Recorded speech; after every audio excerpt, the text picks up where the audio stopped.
Hey, Justin Dyson here, Dyson Apiaries. Today we're setting up little baby mating nukes. We'll show you kind of what that process looks like for us. Stick right with us.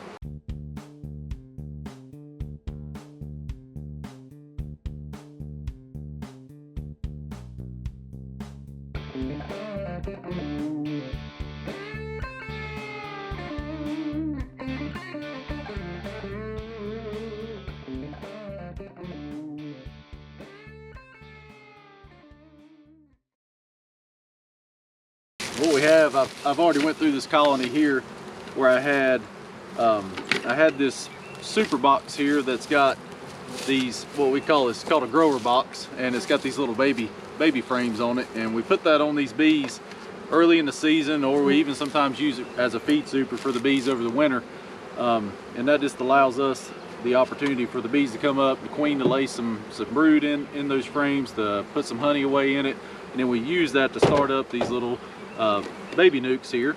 A lot of different variations of those. The one we have here takes a shallow frame, and it's basically half the length.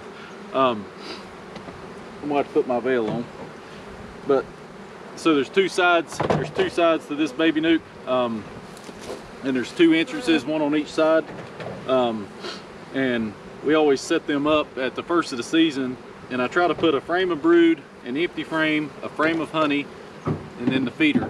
And I do the same way on the other side. I always like to put the two brood frames right in the middle. That allows, because we still have some cold weather here. We're March 14th today, so still have some below freezing weather typically that'll pop in here and there up until we get to about April. So I like to put those frames together. It allows the two colonies to kind of utilize the heat together to stay warm.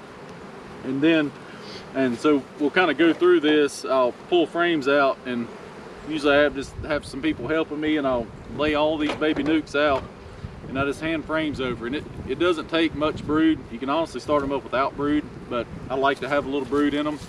Keeps the bees a little more chill. But we'll just set it up, you know, brood, empty, honey, and we just place them in that order so that we know what we have. And then the last step is we'll shake some bees in, and I'll show you that here in a minute.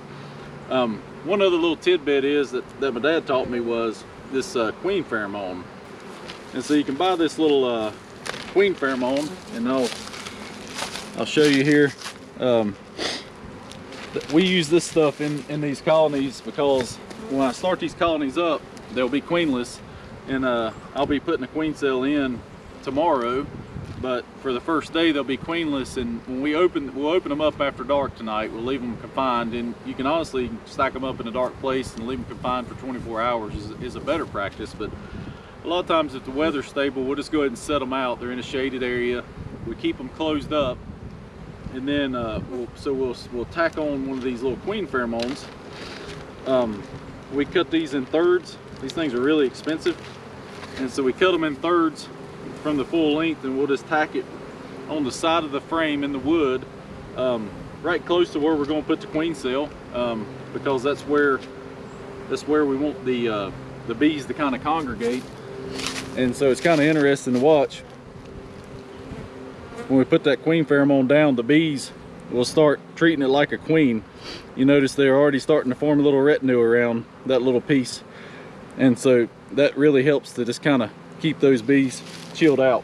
So one of the things I forgot to mention, now I'll kind of jump in here and share this, is one of the reasons that we do the queen pheromone, and one of the reasons that we close them up, is if you don't, even if you spread these bees out in a mating yard, you know, 20 feet apart each, you'll go whichever one has the strongest queen pheromone in it, without the mock queen pheromone, whichever one has the most smell to it, all the bees will just go to one or two colonies, and you'll end up with a mating nuke with way too many bees, and you end up with 2 or 3 over here that can't even protect what they have. So that's why we leave them closed up. We try to let them get organized, and that's also why we use that queen pheromone. And so we're going to go ahead and get rolling here. As you see, there's already a couple frames in here. In this one right here, we used from a different apiary.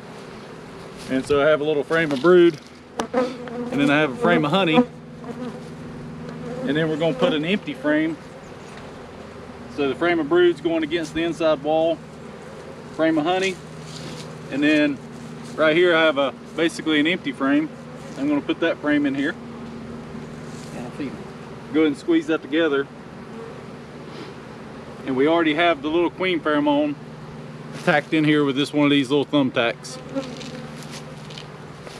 And then the last spot is this feeder, and as the season goes on, a lot of times we'll trade this out and put another frame in place, but for now we leave the feeder in there. Sometimes they need feed as we get through March. And so kind of the last step is, and I'll go ahead and kind of jump ahead on this one nuke here, is we shake some bees in. And so I'll show you how I'll do that. We just have this little funnel here. It's a little bent up. It flew off the back of my truck one time, but nothing special. Just the funnel, got a little handle on it. And so Dad here is going to grab a frame of brood. We already know the queen's in the bottom over here, so I don't have to worry about where she's at. And what I really need, there's already some bees on these frames. Really, I need about another cup of bees or so to go in here. So I kind of evaluate the frame that I'm looking at, and so this frame doesn't have a lot of bees on it. Obviously, that's really not enough. But I like to have about a cup of bees. Let's see if we can find one more frame in here somewhere.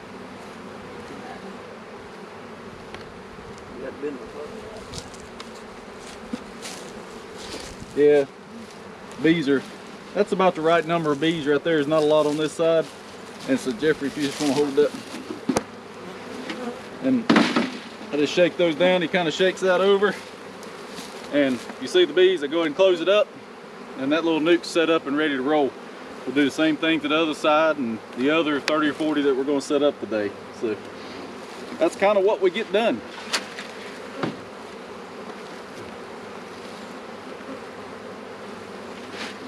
Dang, that looks pretty good.